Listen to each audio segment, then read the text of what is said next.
Welcome to our YouTube channel New Horizon Academy. For more updates, subscribe to our YouTube channel and click the bell icon. Thank you. আসসালামু আলাইকুম প্রিয় ছাত্রছাত্রীরা, new Horizon একাডেমির online ক্লাসে সকলকেই স্বাগত। তো আমরা গত ক্লাসে যে বিষয়টা আলোচনা করেছি তার প্রাসঙ্গিকতা রেখেই, সেই ধারাবাহিকতা রেখেই আজকে আলোচনা আমরা প্রবেশ করব। তো গত ক্লাসে আমরা এরকম একটা টপিকের উপর আলোচনা করছিলাম যে একটি সমান্তরাল ফলক, সেই সমান্তরাল ফলকের মধ্য দিয়ে আলো যখন পাস করে তখন সেই আলোর কোনোরূপ চ্যুতি হয় না, শুধুমাত্র কিছুটা পার্শ্ব সরণ হয়। তো সেটা আমরা গত ক্লাসে প্রমাণ করেছিলাম যে কিছুটা পার্শ্ব সরণ হয় কিন্তু কোনো চ্যুতি হয় না। আজ আমরা সেই পার্শ্ব সরণটার একটা রাশিমালা নির্ণয় করব, পার্শ্ব সরণ নির্ণয় করব। অর্থাৎ আবার বলছি, এটি সমান্তরাল ফলকের মধ্য দিয়ে যখন আলোটা পাস করে তখন তার কোনো চ্যুতি হয় না, শুধুমাত্র কিছুটা পাশাপাশি সরে আসে। তো আমরা দেখি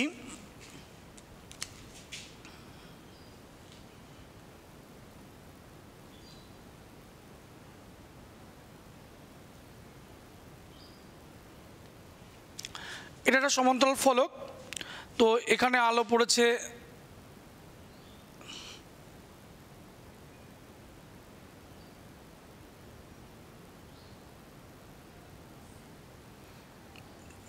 পি কিউ,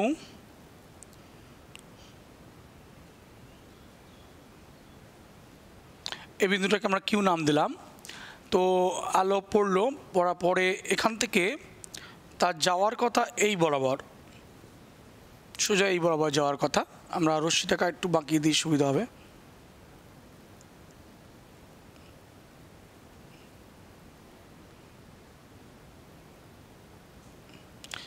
রশ্মিটা এই বরাবর যাওয়ার কথা ছিল, কেমন? এবার লঘু থেকে ঘনতে প্রবেশ করছে। সাপোজ এটা বায়ু মাধ্যম, এটা মিউ প্রতিসরাঙ্কের একটা সমান্তরাল ফলক, সেটা কাঁচও হতে পারে বা এক্স ওয়াই জেড যা কিছু হতে পারে।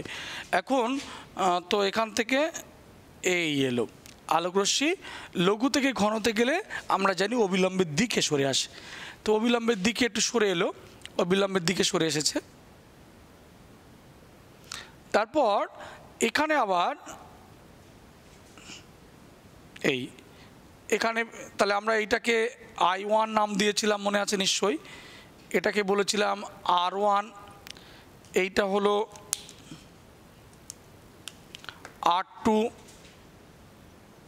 R2 এবং শেষমেশ একটা জায়গা আমরা দেখেছিলাম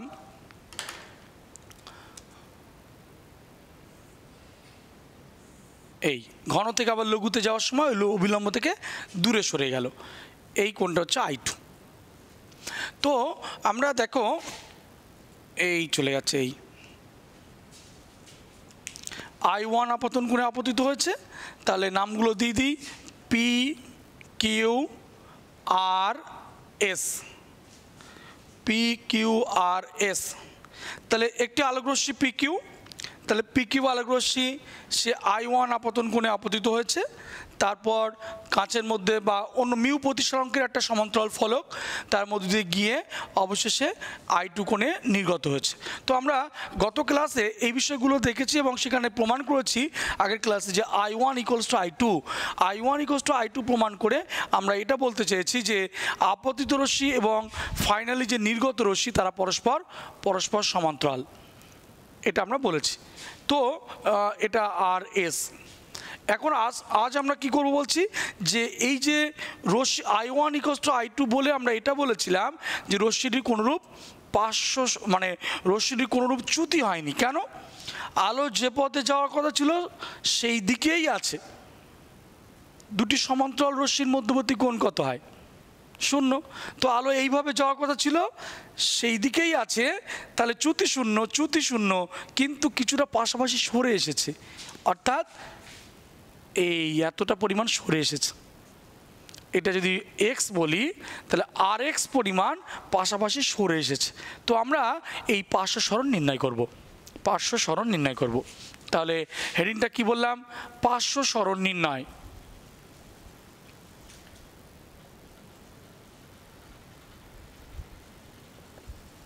পার্শ্ব সরণ নির্ণয়।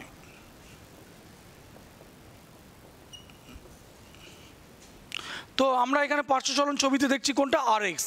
তো আর এক্সের একটা রাশিমালা নির্ণয় করব, আর এক্স তার একটা রাশিমালা নির্ণয় করব। কেমন? তো আমরা প্রথমেই একটা ত্রিভুজ নিচ্ছি কিউ আর এক্স। তাহলে উদ্বোধনী কথাবার্তা কিছু বলে নিলাম এই সম্পর্কে, এবং একটা সমান্তরাল ফলক, তার থিকনেস ধরলাম টি, স্মল টি। সমান্তরাল ফলক, তার থিকনেস হচ্ছে স্মল টি। কেমন? তাহলে আমরা তার উদ্বোধনী কথাবার্তা যা কিছু বলে নিলাম। এর প্রতিসরাঙ্ক উপাদানের প্রতিসরাঙ্ক হচ্ছে মিউ, সেটাও ধরে নিয়েছি। যা কিছু বলার পরে এবার ক্যালকুলেশন পার্টটা দেখো। তাহলে বললাম চিত্রানুযায়ী কি বলা যায়? ত্রিভুজ আর কিউ এক্স, ত্রিভুজ কিউ আর এক্স থেকে পাই। তাহলে এই ত্রিভুজটা থেকে কি পাচ্ছি দেখি? কিউ আর এক্স, এই ত্রিভুজ থেকে আমরা বলতে পারি যে কোণ, এইভাবে বলছি আমরা, সাইন আর কিউ এক্স, মানে এই কোণটা সাইন, এই যে কোণ তার সাইন। তাহলে sine R Q X equals to কি বলা যায়? লম্ব আর এক্স বাই এই যে এই কোণের বিপরীত বাহুটা লম্ব হয়, আর এই যে কোণটা হচ্ছে 90 ডিগ্রি, এই কোণটা 90 ডিগ্রি। কেমন? এই কোণটা 90 ডিগ্রি। তাহলে সমকোণের বিপরীত বাহুটা অতিভুজ হয়, সমকোণের বিপরীত বাহু অতিভুজ হয়, আর এই কোণের বিপরীত বাহুটা তাহলে লম্ব। তাহলে লম্ব বাই অতিভুজ কোণটা হবে, অতিভুজ হবে কিউআর, অতিভুজ হলো কিউআর। তো এখান থেকে আমরা আর এক্সের যে এক্সপ্রেশন পেলাম, আর এক্স ইকুয়ালস টু তাহলে কি? কিউআর সাইন আর কিউ এক্স। তাহলে আমরা আর এক্সের একটা এক্সপ্রেশন পেলাম। সাপোজ এটা 1 নাম্বার ইকুয়েশন, বা এটাকে যদি আর একটু বাড়িয়ে নিয়ে যায় সেটাকে 1 নম্বর দেওয়া যাবে। সেটা হচ্ছে আর X equals to Q R sine R Q X মানে কি? আর কিউ এক্স এই কোণটা ইকুয়ালস টু কী হবে? ছবি দেখে বল বোঝা যাচ্ছে? দেখ, I1 মাইনাস R1 করলে এই কোণটা আসবে, তাই না? I1 হলে এই পুরোটা I1 বিপরীত কোণ, সে তার থেকে R1 বাদ দিলে এই কোণটা পাচ্ছি। তাহলে I1 মাইনাস R1। তো এইটাকে আমি 1 নাম্বার ইকুয়েশন দিচ্ছি। এখন এই যে পার্শ্ব সরণের যে রাশিমালাটা পেলাম, এটাতে ঠিক সন্তুষ্ট হতে পারলাম না। এই যে পার্শ্ব সরণের রাশিমালাটা পেলাম, এটাতে ঠিক সন্তুষ্ট হতে পারলাম না। কারণ এর মধ্যে এই যে কিউ আর এই পোর্শনটা থাকবে না, কারণ এইটা রাখলে সমস্যা যেটা দাঁড়াবে যে আমরা কিন্তু আবার ক্যালকুলেশন করে কিউ আর বার অঙ্কে বা কোনো নিউমেরিক্যাল, যে কোনো ম্যাথমেটিক্যাল এক্সপ্রেশন যত আননোন কম থাকবে তাতে ততই সেই এক্সপ্রেশনের মূল্য বেশি। তো আমরা এই কিউ আর তো আর কোনো নিউমেরিক্যাল করতে গিয়ে দেবে না, এই কিউ আর তো দেওয়া থাকবে না, তাই না? তো আমরা এই কিউ আরটাকে তাড়ানোর ব্যবস্থা করব। দেখি কিভাবে করা যায়। আমরা চলে আসছি এখন ত্রিভুজ এটাকে নাম দিলাম ক্যাপিটাল টি, ত্রিভুজ কিউটিআর থেকে পাই কি পাচ্ছি? দেখ, সেখান থেকে বলা যায় যে cos R1 এই কোণের cos নিচ্ছি। হ্যাঁ, cos R1 ইকুয়ালস টু কী পাবি বল? ভূমি বাই অতিভুজ। এখানে লম্ব কোনটা? এইটা লম্ব, বলছি সমকোণ কোনটা? এইটা হলো সমকোণ, এইটা সমকোণের বিপরীত বাহু অতিভুজ, আর এই কোণের বিপরীত বাহু এই যে আটটি হচ্ছে লম্ব। তাহলে ভূমি কোনটা? কিউটি হচ্ছে ভূমি। তাহলে ভূমি হচ্ছে কিউটি, ভূমি বাই অতিভুজ হচ্ছে কিউআর, ভূমি বাই অতিভুজ। কেমন? তাহলে কজ আর ওয়ান মানে cos r one equals to এটা পেলাম। এখান থেকে আমি কিউ আর এর ভ্যালুটা এখান থেকে বসাবো, সেটা আমার উদ্দেশ্য ছিল। তাহলে কিউ আর ইকুয়ালস টু কি, QT by cos r one. এবার কিউটি ইকুয়ালস টু কি, কিউটিটা হচ্ছে দেখ, কিউটিটা হচ্ছে ওই সমান্তরাল ফলকের থিকনেস। কিউটি যা ওই সেটাকে আমি স্মল টি ধরে নিয়েছি, এই যে এর থিকনেসটা স্মল টি ধরে নিয়েছি। তো কিউটির জায়গায় কী লিখলাম, small T by cos r one, সেটা হচ্ছে কিউ আর। তাহলে Q R equals to small T by cos r one. এই মানটা আমরা 1 নম্বর সমীকরণে বসিয়ে দিই। 1 নম্বর সমীকরণে বসিয়ে দিলে কি পাবো দেখি, যে অতএব 1 নং থেকে পাই, 1 নং থেকে পাবো কি, R X equals to Q R এর জায়গায় এটা বসালে কি হবে, small T by cos r one, small T by cos r one sine I one minus r one. এটা একটা এক্সপ্রেশন পেলাম, এটাকে আমি 2 নম্বর ইকুয়েশন দিতে পারি। এর এক্সপ্রেশনেও আমরা ঠিক সন্তুষ্ট হলাম না, কেন, ওর মধ্যে আর ওয়ান আছে, আর ওয়ানটাকে তাড়ানোর ব্যবস্থা করতে হবে। ওই আর ওয়ানটা আমরা রাখতে চাইছি না, কারণ অঙ্কে আর ওয়ান তো বলে দেবে না, কোনো নিউমেরিক্যাল সলভ করতে গেলে আর ওয়ান দেবে না, সে আবার ক্যালকুলেশন করে নিতে হবে। তো আর ওয়ানটাকে তাড়ানোর কোনো ব্যবস্থা করা যায় কিনা দেখতে হবে। দেখি কীভাবে ব্যবস্থা করা যায়। দেখ এর মিউ দেওয়া আছে, মানে এই যে সমান্তরাল ফলক এর যে প্রতিসরাঙ্ক মিউ দেওয়া আছে, কেমন। তো আমরা বলতে পারি যে মিউ ইকুয়ালস টু স্নেলের সূত্র অ্যাপ্লাই করছি, mu equals to sine I one by sine R one, sine I one by sine R one. তো তাহলে কী হবে, আর এখান থেকে আমরা বলতে পারি sine R one equals to sine I one by mu. অতএব কজ আর ওয়ান, সাইন আর one যদি sine I one by mu হয়, তাহলে কজ আর ওয়ান কি, cos theta equals to root over 1 minus sine square theta, তেমন। তাহলে root over under root of 1 minus sine square theta, cos theta equals to root over 1 minus sine square theta.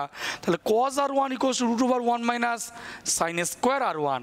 তাহলে sine square r one হলে কী হবে, sine square I one by mu, এটা হবে। এখান থেকে যদি আমরা লসাগু করি তাহলে মিউসিক দরকার নেই, এই অবস্থা থাক, তারপর দেখছি। তাহলে এখানে মানটা এখানে বসাতে হবে।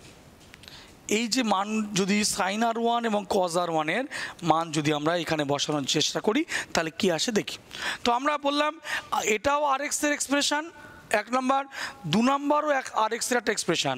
1 নম্বর এক্সপ্রেশনে আমরা সন্তুষ্ট হতে পারিনি, সেখানে চেয়েছিলাম কিউ আরটাকে রিমুভ করতে হবে।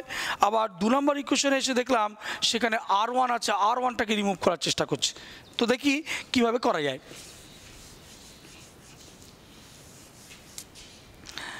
দেখো এই যে 2 নং থেকে 2 নং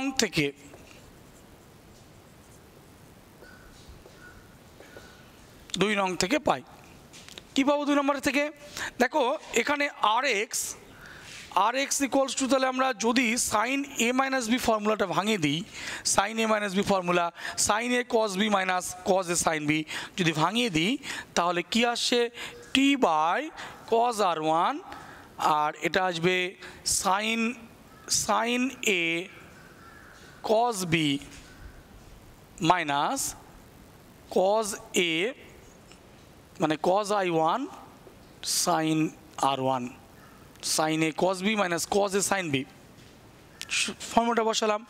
এখন এটাকে যদি ব্র্যাকেটটা তুলে দিই আমি তাহলে কি পাবো, এই কস আর ওয়ানটাকে ভিতরে ঢুকিয়ে নিলাম, ঢুকিয়ে নিলে কি আসবে, কস আর ওয়ান ক্যান্সেল হলো, তাহলে কি আসছে সাইন আই ওয়ান মাইনাস এখানে আসবে cos I one sine R one, এই সাইন আর ওয়ানের মানটা বসাবো, সাইন আর ওয়ানের মান হচ্ছে sine I one by mu divided by, এই যে কস আর ওয়ানটা নিচে চলে গেল, কস আর ওয়ানটা নিচে গেল, তো কস আর ওয়ানটা নিচে গেলে কি আসবে, এটাকে যদি আমি একটু লসাগু করতাম উপরে হতো কি, উপরে হতো mu square minus sine square I one, তাই না, mu square minus sine square I one by root mu, সেই মিউটা আলটিমেটলি কী দাঁড়াবে, আচ্ছা এখানে মিউ স্কোয়ার দেওয়া হয়নি, ঠিক আছে, তাহলে কি mu square minus sine square i1 by mu square, সেই মিউ স্কোয়ারটা হবে কি, মিউ স্কোয়ারটা হবে শুধু মিউ,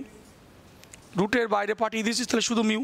তাহলে এই মানটা যদি আমি এখানে বসাই তাহলে কি পাচ্ছি, root over mu square minus sine square i1 divided by mu, এরকম একটা ফিগার এলো।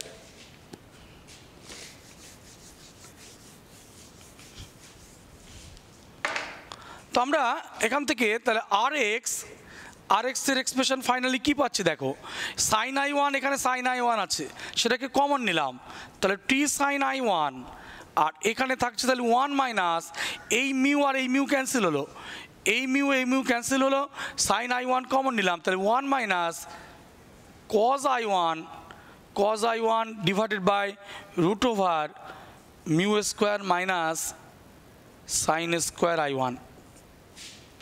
এই যে এক্সপ্রেশনটা পেলাম এর মধ্যে একটা বিষয় কিন্তু খেয়াল করা যাচ্ছে, i1 যদি জানা থাকে, অর্থাৎ এই আপতন কোণ যদি জানা থাকে, মাধ্যমের প্রতিসরাঙ্ক মিউ যদি জানা থাকে, এবং ফলকের যে থিকনেস টি যদি জানা থাকে, তাহলে কিন্তু আমরা পার্শ্ব সরণ নির্ণয় করতে পারবো। কেমন? তাহলে আমরা যে এই যে r1টা তাড়াতে চাইছিলাম তাড়াতে পারলাম। তাহলে এটা হলো আমাদের ফাইনাল এক্সপ্রেশন, যে পার্শ্ব সরণের চূড়ান্ত রাশিমালা এটাই পেলাম, পার্শ্ব সরণের ফাইনাল এক্সপ্রেশন, আর X equals to T sine i1 into 1 minus cos i1 divided by root over mu square minus sine square i1।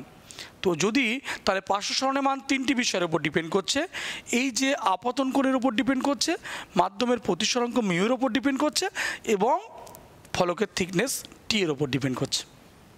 ফলকের thickness টি সেটা কনস্ট্যান্ট, ফলকের মিউ সেও কনস্ট্যান্ট, তাহলে আপতন কোণের মানের উপরই কিন্তু ভ্যারি করছে আর এক্সের মান। এখানে একমাত্র ভেরিয়েবল হচ্ছে আপতন কোণ i1, তার উপরে আর এক্সটা কম বেশি হচ্ছে। কেমন? তাহলে আপতন কোণ মানের উপরে, আপতন কোণের মানের উপরে কিন্তু পার্শ্ব সরণ ডিপেন্ড করছে। তো আমরা এখানে আর কতগুলো স্পেশাল কেস করব।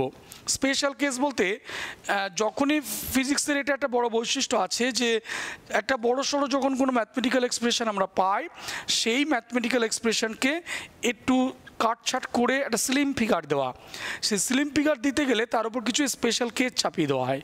স্পেশাল কেস চাপিয়ে সেটাকে সিম্পলিফাই করে ছোটোখাটো রূপ দেওয়ার চেষ্টা করা হয়। তো আমরা এখানে বললাম, ওই যে বললাম ফলকের thickness small tea constant, ফলকের প্রতিসরাঙ্ক mu constant, তাহলে একমাত্র ভেরিয়েবল কি i1। তো i1 এর মান যদি 0 হয়, আমরা জানি আপতন কোণের মিনিমাম মান 0, i1 এর মান 0 মানে কি আলো লম্বভাবে পড়েছে, আর ম্যাক্সিমাম কত হতে পারে 90।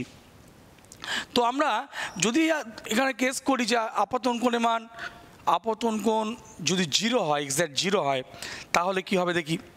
আপতন কোণ যদি খুব কম হয়, প্রায় লম্ব আপতন, সেক্ষেত্রে কি হবে, এবং 90 হলে কি হবে সেটা একটু দেখব।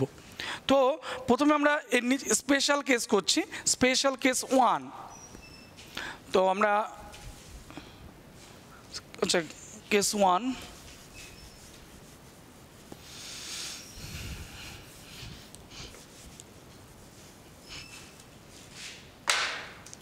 তাহলে কেস 1, স্পেশাল কেস 1। কেস 1-এ আমরা বলছি যদি কিনা এই আপতন কোণ i1 এর মান 0 ডিগ্রি হয়, i1 যদি 0 হয়, তাহলে সাইন i1 0, সাইন i1 0 মানে আর এক্স 0, কোনো পার্শ্ব সরণ হবে না। সাইন i1 0, i1 যদি 0 হয়, সাইন i1 কি 0 মানে কোনো পার্শ্ব সরণ হবে না। অর্থাৎ i1 ইকুয়ালস টু 0 হলে আমরা বলতে পারি, i1 যদি 0 হয় তাহলে আর এক্স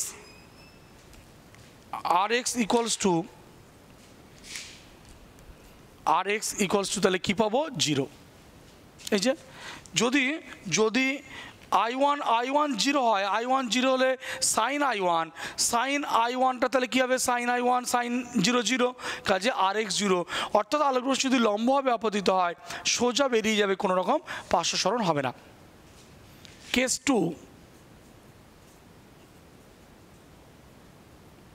2, যদি i1 খুব কম হয়, i1 খুব কম, অর্থাৎ অর্থাৎ প্রায় লম্ব আপতন, প্রায় লম্ব আপতন। তো আমরা আর এক্সটাকে যদি সাইডে লিখি, আর এক্স ইকুয়ালস টু আমরা T sine i1 1 minus cos i1 divided by root over mu square minus sine square i1।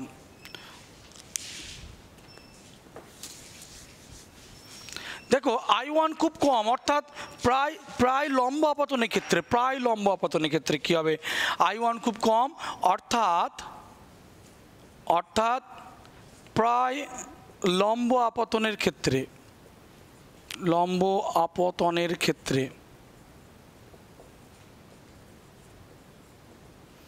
প্রায় লম্ব আপতনের ক্ষেত্রে কী হবে, আচ্ছা যদি i1 খুব কম হয় তাহলে r1ও খুব কম হবে, ঠিক কিনা? i1 খুব যদি কম হয় r1 তার থেকে আরও কম হবে। তো আমরা এখান থেকে বলি i1 যদি কম হয় r1 কম হবে, তাহলে i1 মাইনাস r1 সেটা আরও কম। তো আমরা জানি থিটা যদি ক্ষুদ্র হয় সাইন থিটা মানে থিটা, তাই তো নাকি? তাহলে আমরা বলতে পারি যদি প্রায় লম্ব আপতনের ক্ষেত্রে cos r1 nearly equals two r1,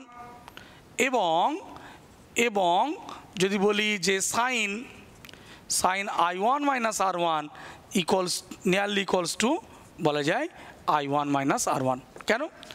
theta খুব ক্ষুদ্র হলে সাইন থিটা মানে থিটা, আমরা জানি সাইন থিটা মানে থিটা, কস থিটা মানে 1, বলছি কস থিটা মানে 1। থিটা খুব ক্ষুদ্র হলে sine theta theta cos theta 1, theta যদি ক্ষুদ্র হয় sine theta theta cos theta 1। তো যেহেতু প্রায় লম্ব আপতন মানে i1 এর মান খুব কম, i1 কম হলে r1 আরও কম হবে, তাহলে i1 মাইনাস r1 সেটা তো আরও কম। তো আমরা বলতে পারি যে থিটা খুব ক্ষুদ্র, তাহলে থিটা ক্ষুদ্র হলে কস থিটা মানে 1 আর সাইন থিটা মানে থিটা। তো আমরা তাহলে 2 নং থেকে কি পাবো, 2 নং থেকে পাই কি পাবো, আর X equals to T by cos r1 এর মান 1, এই যে 1, টি ইন্টু i1 মাইনাস r1। ঠিক আছে, এখানে যদি আমি r1 কমন নিতাম তাহলে টি সাপোজ এরকম করি, আমি যদি i1 কমন নিই, i1 কমন নিলাম তাহলে 1 মাইনাস r1 বাই i1। আবার এখানে পাশে দেখ মিউ ইকুয়ালস টু কি sine i1 by sine r1। যদি i1 এবং r1 খুব ক্ষুদ্র হয় তাহলে মিউ মানে কি লেখা যাবে, i1 বাই r1। তাহলে i1 বাই r1 যদি মিউ হয় তাহলে r1 বাই i1 কী হবে, 1 by mu. i1 by r1 যদি মিউ হয় তাহলে উল্টো r1 বাই i1টা কী হবে, 1 বাই মিউ। তাহলে আর এক্স ইকুয়ালস টু এই এক্সপ্রেশন পেলাম প্রায় লম্ব আপতনের ক্ষেত্রে। এখানে চলে এলাম। এবার যদি i1 90 হয়, i1 যদি 90 হয় তাহলে কী হবে, i1 90 মানে একদম আলোকরশ্মি এরকম ঘেসে পড়েছে, তাহলে i1 90 হলে কী হবে দেখি। কেস 3 i1 90 হলে কী হবে দেখি। কেস 3 i1 90 হলে এবার এখান থেকে দেখি i1 90, তাহলে সাইন 90 কত 1 আর cos 90 0। cos 90 0 মানে এই পার্টটা থাকবে না, cos 90 0 মানে এই পার্টটা থাকছে না, তাহলে এখানে হচ্ছে সাইন 91। তাহলে কি হবে, তাহলে আর এক্স হলে 3 নং থেকে পাই কি পাবো, 3 নং থেকে যে আর এক্স ইকুয়ালস টু টি। কেন কি করে পেলাম দেখে নে, সাইন 91 i1 এর মান 90, সাইন 91 cos 90 0, cos 90 0 মানে এই পার্টটা পুরো 0, তাহলে আর এক্স ইকুয়ালস টু টি। এবং এটাই হচ্ছে ম্যাক্সিমাম পার্শ্ব সরণ। তাহলে আপতন কোণের মান বাড়ার সঙ্গে সঙ্গে পার্শ্ব সরণ বাড়ে। আপতন কোণ যত বাড়ে পার্শ্ব সরণ বাড়তে আপতন কোণের মান যখন ম্যাক্সিমাম দ্যাট মিনস 90 হবে তখন পার্শ্ব সরণ ম্যাক্সিমাম, সেটা ফলকের বেধের সমান আর এক্স ইকুয়ালস টু টি, বোঝা গেছে? তো আমরা আজ ক্লাসে তাহলে আমরা কি করলাম, আমরা কিন্তু যে ল্যাটারাল ডিসপ্লেসমেন্ট অর্থাৎ পার্শ্ব সরণের বিস্তারিত ম্যাথমেটিক্যাল অ্যানালিসিস করলাম, এর উপর আমাদের নিউমেরিক্যাল করতে হবে। তো আজ ক্লাসে আমরা ল্যাটারাল ডিসপ্লেসমেন্ট অর্থাৎ পার্শ্ব সরণের বিস্তারিত ম্যাথমেটিক্যাল অ্যানালিসিস করলাম। আজ ক্লাস আমরা এখানেই শেষ করছি।